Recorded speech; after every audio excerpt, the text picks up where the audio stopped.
Welcome to the One Nest Academy. Hello everyone, welcome to One Nest Academy. I am your educator Shelly Singh. So आज का जो हमारा topic है वो है प्रीएम्बल. तो प्रीएम्बल जो है वो है आइडेंटिटी कार्ड है हमारे कॉन्स्टिट्यूशन का. बहुत सारे लोगों ने उसे सोल ऑफ कॉन्स्टिट्यूशन बोला है, ठीक है, और हॉरोस्कोप ऑफ कॉन्स्टिट्यूशन भी बोला है. तो वो क्यों बोला है? क्योंकि जो प्रीएम्बल है उसमें आपको वो पॉइंट्स मिलेंगे जो आपकी पूरी कॉन्स्टिट्यूशन की बुक को बताएंगे कि पूरी कॉन्स्टिट्यूशन की बुक में क्या क्या है. ठीक है, तो आज हम प्रीएम्बल को डिस्कस करेंगे और उसके सारे वर्ड्स को अच्छे से समझेंगे, क्योंकि आजकल बहुत सारे क्वेश्चंस आते हैं कि लिबर्टी का मतलब क्या होता है, सोवरेनिटी का मतलब क्या होता है, और लोग इसको स्किप कर देते हैं क्योंकि बस उन लोग प्रीएम्बल को देख लेते हैं, गो थ्रू कर लेते हैं और उसको भूल जाते हैं. तो आज हम पूरी तरह से सारे वर्ड्स की मीनिंग समझेंगे. ठीक है, चलिए स्टार्ट करते हैं. तो हमारा प्रीएम्बल क्या कहता है? We the people of India have solemnly resolved to constitute India into a sovereign, socialist, secular, democratic republic and to secure all its citizens justice, social, economic and political, liberty of thought, expression, belief, faith and worship, equality of status and of opportunity, and to promote among them all fraternity, assuring the dignity of the individual and the unity and the integrity of the nation. In our Constituent Assembly, this 26th of November 1949, do hereby adopt, enact and give to ourselves this Constitution. तो ये लिखा है हमारे preamble में. अब इसका मतलब क्या है वो समझते हैं. तो पहला वर्ड क्या है? We the people of India. तो ये जो वर्ड है we the people of India, ये क्या बताता है? ये बताता है कि जो सोर्स है, ठीक है, पूरे इंडिया को चलाने वाली जो सोर्स है वो कौन है? People of India. इंडिया की जो जनता है वो ही इंडिया को चला रही है, वो ही कॉन्स्टिट्यूशन की सोर्स है. ठीक है, तो ये जो है ये आपका सोर्स है. याद रखिएगा, source of our constitution is we the people of India.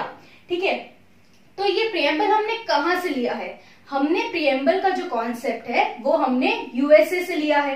तो अगर आप यूएसए का प्रीएम्बल देखेंगे तो उसकी भी जो स्टार्टिंग है वहां लिखा है we the people of America. ठीक है, ऑब्वियसली अमेरिका का कॉन्स्टिट्यूशन है वो, तो अमेरिका लिखा है, और हमने लिखा है we the people of India. तो हमने कॉन्सेप्ट कहां से लिया है? यूएसए से, क्योंकि USA was the first country to adopt to give the concept of preamble. फिर वहां से बहुत सारी कंट्रीज ने प्रीएम्बल का कॉन्सेप्ट लिया, हमने भी उनसे ही ये प्रीएम्बल का कॉन्सेप्ट लिया है, और यहाँ पे हमने सोर्स हमारी जनता को बताया है. ठीक है, तो ये आपका सोर्स हो गया. अब ये जो सोर्स है वो क्यों इंडिया का क्या बनाना चाहती है? इंडिया को सोवरेन, सोशलिस्ट, सेक्युलर, डेमोक्रेटिक और रिपब्लिक बनाना चाहती है. तो ये जो सोवरेन, सोशलिस्ट, सेक्युलर, डेमोक्रेटिक और रिपब्लिक है, ये हमारे कैरेक्टरिस्टिक्स हैं. ठीक है, हर क्वेश्चन में आप सोर्स पढ़ते हैं, कैरेक्टरिस्टिक पढ़ते हैं, एम्स पढ़ते हैं, फीचर्स पढ़ते हैं. तो उसी तरीके से ये जो प्रीएम्बल है ये सब आपको बताता है. तो ये जो फर्स्ट है ये आपका क्या है? कैरेक्टरिस्टिक्स है. तो हमारा कैरेक्टरिस्टिक क्या कहता है? हमें कहता है कि हम सोवरेन हैं. ठीक है, सोवरेन का मतलब होता है सुप्रीम इंडिपेंडेंसी. ठीक है, अब जो इंडिया है वो कोई डोमेनियन नहीं है. ठीक है, वो किसी के अंतर्गत नहीं आता है, ना वो कॉलोनी है किसी की. अब कॉलोनियलिज्म पढ़ा होगा आपने हिस्ट्री में, तो वो ही ना वो कॉलोनी है ना वो किसी का डोमेनियन है, वो इंडिपेंडेंट है. ठीक है, अब सुप्रीमली इंडिपेंडेंट क्या होता है? सुप्रीमली इंडिपेंडेंट होता है कि आपको कोई भी इंटरनली और एक्सटर्नली आपको कोई गाइड नहीं कर सकता कि आप ऐसा कीजिए, आप वैसा कीजिए. इंडिया के ऊपर किसी भी एक्सटर्नल पावर्स का प्रेशर नहीं है. इंडिया जो चाहे वो अपने मन से कर सकती है, इसलिए इंडिया क्या है? सोवरेन कंट्री है. ठीक है, अब हमारी जो बुक है लक्ष्मीकांत की, उसमें लिखा है कि इंडिया कॉमनवेल्थ की मेंबरशिप ले चुकी है 1949 में. तो उसके बावजूद भी इंडिया सोवरेन कैसे है? क्योंकि जो कॉमनवेल्थ की मेंबरशिप ली गई है, जो यूएनओ का मेंबर है इंडिया, उसमें हम मेंबर्स हैं. ठीक है, हमें एडवाइजेस आते हैं, पर इंडिया के पास अधिकार है कि वो एडवाइस को माने या ना माने। ठीक है, तो ये हो गया सोवरेन की बात। सोवरेन मतलब सुप्रीमली इंडिपेंडेंट। अब एक और पॉइंट आता है सोवरेन में कि इंडिया तो सोवरेन है, क्या इंडियंस सोवरेन है? नहीं, इसका आंसर है no, Indians are not sovereign. ठीक है, अब वो कैसे? इंडिया के ऊपर कोई भी एक्सटर्नल इंटरनल पावर्स नहीं काम कर रही है, बट इंडियंस के ऊपर लॉ काम कर रहा है। हम जो इंडियंस हैं हम फ्री हैं, पर एक रिस्ट्रिक्शंस है हमारे ऊपर, तो हम सोवरेन नहीं है, सुप्रीमली इंडिपेंडेंट नहीं है, और हमारे पास कुछ राइट्स हैं, कुछ हमारी ड्यूटीज हैं जो हमें लॉ के द्वारा मिली गई हैं। ठीक है, तो यहाँ पे India is a sovereign country but Indians are not sovereign. But जो इंडियंस है उनको जो सोवरेनिटी मिलती है वो मिलती है इलेक्शंस के टाइम पे। जब इलेक्शंस होते हैं हमारे इंडिया में, तो जो जनता है वो प्रॉपरली फ्री रहती है अपने वोट कास्ट करने के लिए, अपनी चीजों को बताने के लिए। ठीक है, तो यहाँ पे सोवरेन का ये मतलब होता है सुप्रीमली इंडिपेंडेंट। Second, socialist. अब ये जो सोशलिस्ट है, ये वर्ड जब प्रियम्बल बनाया गया था, जब ये कॉन्स्टिट्यूशन बनाया गया था, तब ये वर्ड नहीं था। क्यों नहीं था? क्योंकि हमारे जो प्रियम्बल है उसमें सोशलिस्ट का मतलब समझा दिया गया था। ठीक है, हमें जरूरत नहीं थी कि हम सोशलिस्ट को अलग से ऐड करें। फिर भी सोशलिस्ट और सेक्युलर ये तो जो वर्ड हैं ये 42nd अमेंडमेंट के द्वारा ऐड किए गए हैं। ठीक है, 42nd जो अमेंडमेंट हुआ था 1976 में, उसके द्वारा सोशलिस्ट, सेक्युलर और इंटीग्रिटी वर्ड ऐड किया गया है। ठीक है, अब ये सोशलिस्ट का मतलब क्या होता है? जो हम हैं वो कम्युनिस्ट सोशलिज्म नहीं फॉलो करते हैं। सोशलिस्ट में आपकी बुक में दो टाइप के सोशलिज्म दिए गए होंगे, एक है मार्क्सिस्ट और एक है गांधीज्म। अब जो मार्क्सिस्ट सोशलिज्म है उसमें क्या होता है कि जो पूरी कंट्री है उसका रिसोर्स कहाँ रहता है? गवर्नमेंट, मेन गवर्नमेंट के पास रहता है, और वो उसको डिस्ट्रीब्यूट करती है इक्वली। किसमें? पब्लिक को वो इक्वली डिस्ट्रीब्यूट करती हैं, वो होता है मार्क्सिज्म। ठीक है, और जो गांधीज्म है जो हम फॉलो करते हैं उसमें हमारे पास इक्वल अपॉर्चुनिटी रहती है। क्या रहती है? कि हमें इक्वल अपॉर्चुनिटी मिली है कि हम इक्वली सबके तरह ट्रेड कर सकते हैं, पैसे कमा सकते हैं, सब कुछ कर सकते हैं, हमें वो फ्रीडम दी गई है। ठीक है, हमारे जो सोर्सेज है वो गवर्नमेंट हैंडल नहीं करती है, हम खुद हैंडल करते हैं कि हमारे अपॉर्चुनिटी मिली गई है कि हम जो करना चाहें वो कर सकते हैं। अब एग्जाम्पल इसको बताना चाहूंगी मैं, जैसे हमारे इंडिया में अनिल अंबानी सर है, तो उनके पास सोर्सेज है। ठीक है, अब अगर मार्क्सिज्म उसको फॉलो करते, हम मार्क्सिज्म को फॉलो करते, तो क्या होता? जो उनके सोर्स हैं, ठीक है, उनके पास जो पैसा है उसको गवर्नमेंट ले लेती और गवर्नमेंट इक्वली डिस्ट्रीब्यूट कर देती, तो वो क्या होता? मार्क्सिज्म होता। अब गांधीज्म में क्या है? अनिल अंबानी सर के पास जो पावर्स हैं, जो वो ट्रेड करते हैं, वो अपनी इंडस्ट्री प्लांट यूज करते हैं, सब कुछ करते हैं। ठीक है, वो पैसे जैसे कमाते हैं, हमारे पास भी इक्वल राइट्स हैं कि हम भी उसी तरह से पैसे कमा सकते हैं, हम भी अमीर बन सकते हैं। तो वो हमारा गांधीज्म सोशलिज्म है। ठीक है, तो यहाँ पे सोशलिस्ट का हमारा अपना मीनिंग है। तो जो हमारा सोशलिस्ट है वो ब्लेंड है। ठीक है, मार्क्सिज्म और गांधीज्म का मिक्स है हमारा सोशलिज्म। ठीक है, अब सेक्युलर, ये मैंने लास्ट वीडियो में भी बताया था कि जो इंडिया है वो सेक्युलर है। अब सेक्युलर का मतलब क्या होता है कि जो इंडिया है उसमें कोई भी रिलीजन को फॉलो करने के लिए बोला नहीं जाता। आपकी जो मर्जी है आप रिलीजन को फॉलो कर सकते हैं, आपके पास फ्रीडम है कि आप रिलीजन को फॉलो कर सकते हैं। अब ये जो वर्ड है ये भी ऐड नहीं था पहले प्रियम्बल में, 42nd अमेंडमेंट एक्ट के बाद ये आया है। ये भी क्यों आया है, इसकी जरूरत क्यों नहीं थी? पहले भी हम सेक्युलर थे, जब कॉन्स्टिट्यूशन बना तब भी हम सेक्युलर थे, क्योंकि हमें दिया गया था liberty of thought, expression, belief, faith and worship. ये जो बिलीफ, फेथ एंड वर्शिप है हमें तो दिया गया था, तो हम सेक्युलर हमेशा से थे। बट इसको ऐड किया क्योंकि ये एक पॉलिटिकल मैसेज देना चाहते थे जनता को कि हम सेक्युलर हैं। ठीक है, तो ये हो गया सेक्युलर। अब सेक्युलर में स्टेट्स होते हैं तीन टाइप के स्टेट्स होते हैं। एक होता है एथिस्टिक, एक होता है थियोक्रेटिक और एक होता है सेक्युलर। तो जो एथिस्टिक होता है वो बोलता है कि आप कोई धर्म को फॉलो नहीं कर सकते। जो हमारा नॉर्थ कोरिया है इसका एग्जाम्पल है एथिस्टिक का, कि आप कोई धर्म को फॉलो नहीं करेंगे। और जो दूसरा होता है थियोक्रेटिक, वो होता है कि आपको एक पर्टिकुलरली स्टेट रिलीजन दिया जाएगा, आप उसी को फॉलो करेंगे। अब ये स्टेट रिलीजन कहाँ कहाँ पे है? पाकिस्तान में है, बांग्लादेश में है, बर्मा में है, नेपाल में है। ये सब जो उनकी जो कॉन्स्टिट्यूशन है वो कहती है कि आप यही पर्टिकुलर, उनके कॉन्स्टिट्यूशन में लिखा गया है, उसी पर्टिकुलर धर्म को अपनाएंगे।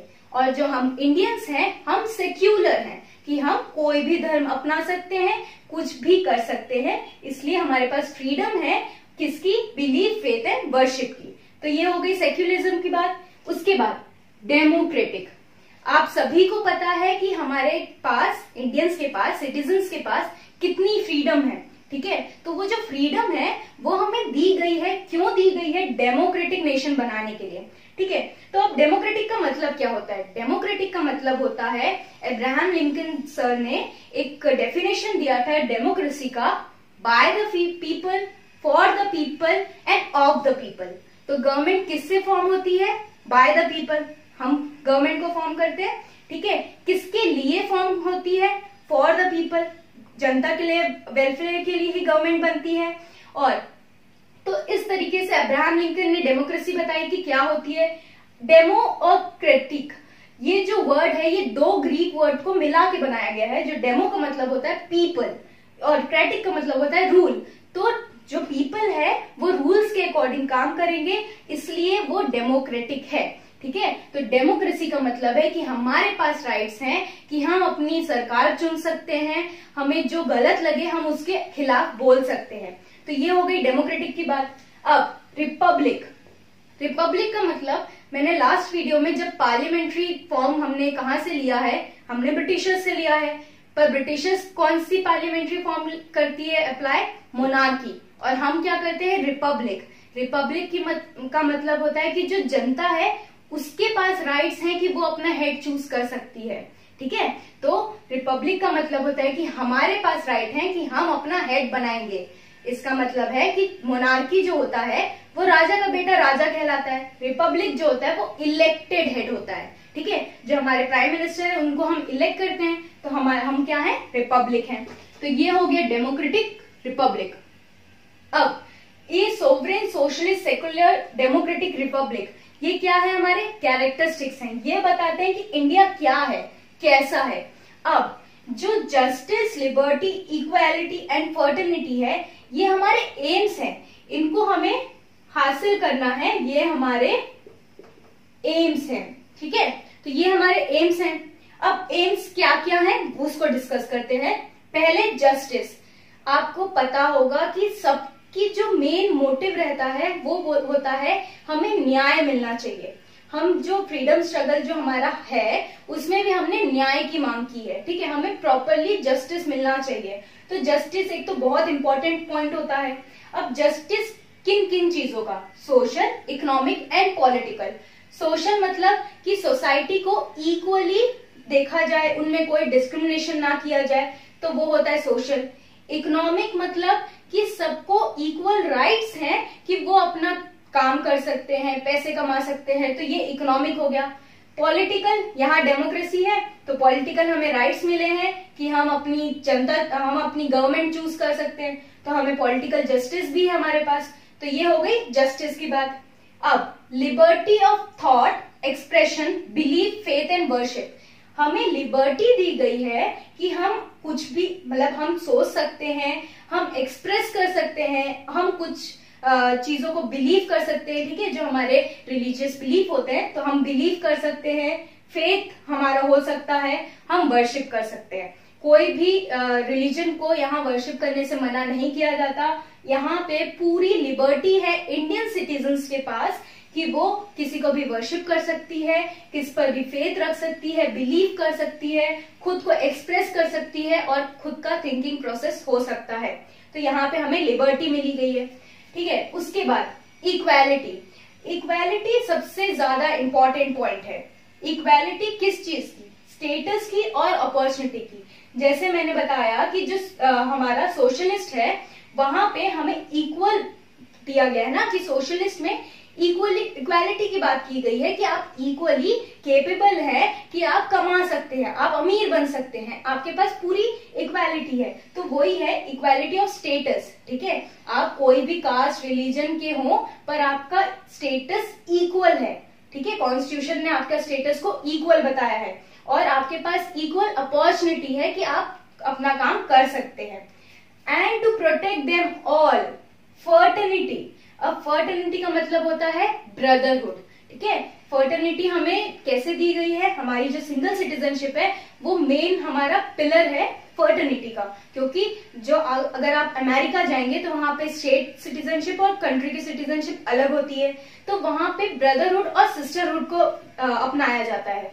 तो यहाँ पे जो हमारे इंडिया है, इंडियन कॉन्स्टिट्यूशन ने हमें फ्रेटर्निटी दी है, उसका मतलब है ब्रदरहुड, कि हम सब समान हैं, हम सब एक हैं। तो fraternity assuring the dignity of the individual. ठीक है, डिग्निटी मेंटेन रखने की इंडिविजुअल की, एंड यूनिटी एंड इंटीग्रिटी।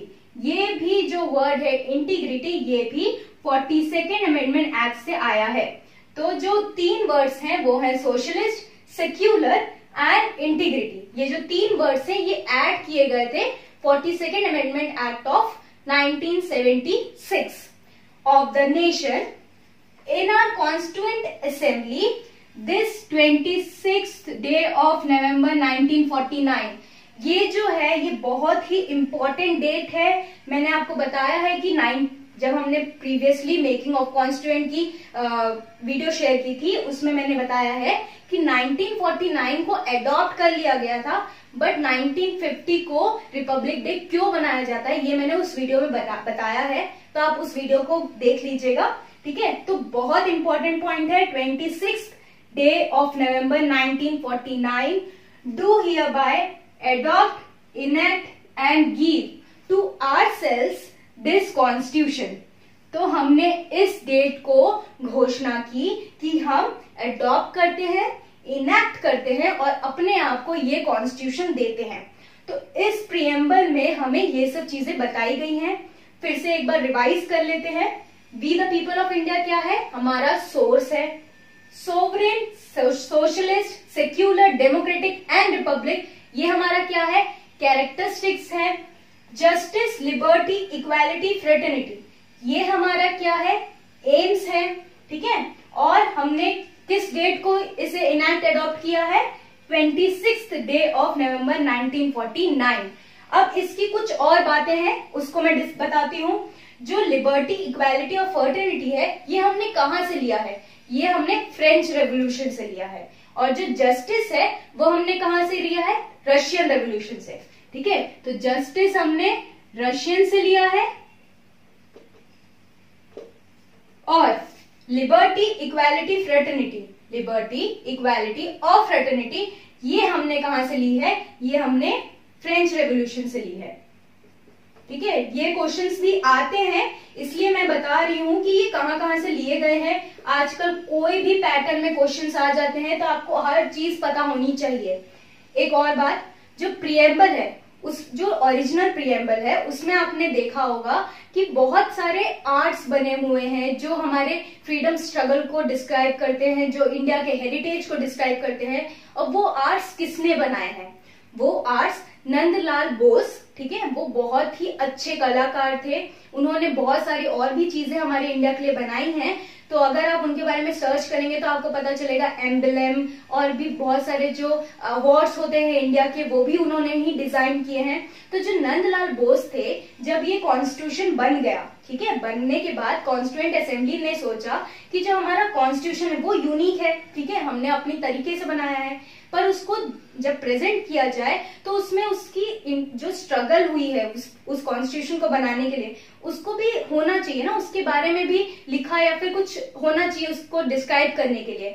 तो उन्होंने सोचा कि जो नंदलाल बोस हैं उन्हें हम ये काम देते हैं कि जो इंडिया का स्ट्रगल है उसको आप एक सीनरी के फॉर्म में उसमें बनाइए। तो नंदलाल बोस जी जो प्रिंसिपल थे कला भवन के जो शांति निकेतन में है, उन्होंने अपने एक स्टूडेंट्स की कमेटी बनाई, उन सारे स्टूडेंट्स ने मिलकर हमारे कॉन्स्टिट्यूशन के डिफरेंट पेजेस को डिजाइन किया है। और जो प्रिएम्बल को डिजाइन किया है वो है बिहोहर राम मनोहर सिन्हा। ठीक है, इन्होंने प्रिएम्बल के पेज को डिजाइन किया है। ठीक है, तो ये जो एक्स्ट्रा पॉइंट्स है इसको भी नोट कर लीजिए कहीं पे, क्योंकि क्या पता ही अगर क्वेश्चन में आ जाए तो आपके आंसर अच्छा ही होगा आपके आंसर्स के लिए। ठीक है, तो ये हो गई प्रिएम्बल की बात। अब जो प्रिएम्बल है उसके फीचर्स भी हैं कुछ। तो फीचर्स क्या है? प्रिएम्बल जो है वो नॉन जस्टिसेबल है। अब जो जस्टिसेबल और नॉन जस्टिसेबल का मतलब पता होना चाहिए इस पॉइंट को समझने के लिए। तो जो जस्टिसेबल होता है, जैसे मैंने प्रीवियस वीडियो में बताया कि हमें फंडामेंटल राइट्स मिले हैं, अगर वो फंडामेंटल राइट्स स्टेट वायलेट करता है तो हमारे पास अधिकार है कि हम अपने फंडामेंटल राइट्स के लिए लड़ सकते हैं। ठीक है, हम कोर्ट में जाके उसके अगेंस्ट केस फाइल कर सकते हैं। बट जो प्रिएम्बल है, प्रिएम्बल में जो चीजें लिखी गई हैं, ठीक है, अगर आपको लगता है कि इनमें से ये चीजें तो हमें नहीं मिल रही हैं, तो क्या आप इसको लेके कोर्ट के पास जा सकते हैं? नहीं, क्योंकि ये नॉन जस्टिसेबल है। इसमें कोर्ट कोई भी डिसीजन नहीं लेगी। प्रिएम्बल एक बना बनाया है। प्रिएम्बल में जो लिखा गया है वो हमारे एम्स हैं, उनको हमें फॉलो करना है, वो हमारी गाइडलाइन है। ठीक है, वो आपके अधिकार नहीं है, वो आपकी गाइडलाइन है कि आपको चलना कैसे, तो उसको आप उसके अगेंस्ट केस नहीं कर सकते। तो पहला फीचर है नॉन जस्टिसेबल। फिर दूसरी बात अमेंडेबल। तो जो अमेंडेबल का पॉइंट है, ये पहले दो केसेस थे, बेरूबारी केस और था केशवानंदन भारती केस। जो तो बेरूबारी केस था वो केस में जजमेंट आया था कि जो प्रिएम्बल है वो कॉन्स्टिट्यूशन का पार्ट नहीं है। ठीक है, जब पार्ट नहीं है तो उसको उसमें अमेंड चेंजेस नहीं किए जा सकते। ठीक है, बेरूबारी केस में ये बताया गया था। उसके बाद केशवानंद भारती केस आया, ठीक है, 1973 में। अब 24 अप्रैल 1973 में जब केशवानंदन भारती केस आया, इस केस में जजमेंट जो पहले बेरूबारी केस में जो जजमेंट दिया गया था उसको ओवर रूल कर दिया गया। ठीक है, क्या बोला गया, जो प्रिएम्बल है वो भी उसी तरीके से बनाया गया है जैसे पूरा कॉन्स्टिट्यूशन बनाया गया है, तो इसलिए प्रिएम्बल हमारे कॉन्स्टिट्यूशन का पार्ट है। ठीक है, जो हमारा कॉन्स्टिट्यूशन है उसका पार्ट है प्रिएम्बल, ये बताया गया केशवानंदन भारती केस में। तो जब वो पार्ट है तो उसमें अमेंडेशंस हो सकते हैं, तो वो अमेंडेबल है। उसके बाद 42nd अमेंडमेंट एक्ट हुआ है, तो हमें पता है कि उसमें अमेंडमेंट हुए हैं, तो हम क्या कहेंगे कि जो कॉन्स्टिट्यूशन है वो अमेंडेबल है। अब एक और पॉइंट अमेंडेबल के बारे में, क्या कॉन्स्टिट्यूशन एक बार अमेंड हुआ है, 2 बार या 3 बार? ठीक है, एक क्वेश्चन आया था प्रीवियस एग्जाम में कि सेकेंड अमेंडमेंट कब हुई थी प्रिएम्बल में।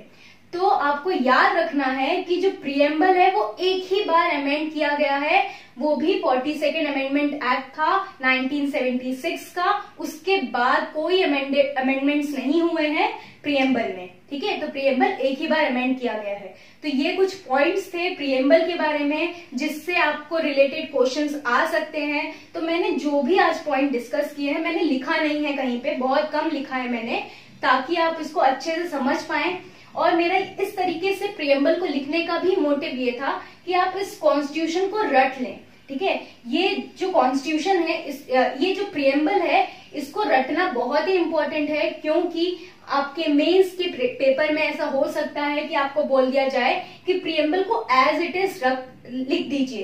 तो एज इट इज लिखने का मतलब जो ये कॉमर्स हैं, ये कहाँ कहाँ आ रहे हैं, ये सब भी आपको पता होने चाहिए। सारे वर्ड्स एज इट इज, ठीक है, ऑफ, टू, इनटू, सब कुछ आपको प्रॉपरली पता होना चाहिए। इसलिए मैंने इस फॉर्मेट में लिखा है, इस फॉर्मेट में इसको समझाया है, और ये सारे वर्ड्स के मीनिंग भी इसलिए ही डिटेल में समझाए हैं। अगर आपको कोई भी दिक्कत आए तो आप हमें कमेंट सेक्शन में बता सकते हैं। प्लस हमने टेलीग्राम चैनल भी चालू किया है, उसमें हम डेली यूपीएससी, सीजीपीएससी और बैंकिंग, ये तीनों के डेली 10-10 क्वेश्चंस डालते हैं। ठीक है, अल्टरनेटिव्स, और उसके बाद वो 10 क्वेश्चन को सुबह डाला जाता है और शाम को उसके डिटेल आंसर भी दिए जाते हैं। तो अगर आपको वहां ऐड होना है तो आप हमें कमेंट सेक्शन में बता सकते हैं, या फिर हम लिंक प्रोवाइड कर देंगे। पर हमारे यूट्यूब में कुछ दिक्कत आ रही है जिसके कारण हम लिंक प्रोवाइड नहीं कर पा रहे हैं, तो आप हमें कमेंट सेक्शन में भी बता सकते हैं। तो आई होप आपको ये सारी चीजें अच्छे से समझ आ गई होंगी, क्योंकि ये बहुत ही इम्पोर्टेंट है। ये बहुत छोटा टॉपिक है बट बहुत ही इम्पोर्टेंट है, इसके हर तरफ से क्वेश्चंस आ सकते हैं। ठीक है, तो please like, share and subscribe and also hit the bell icon so that you get updated. Thank you. Have a nice day.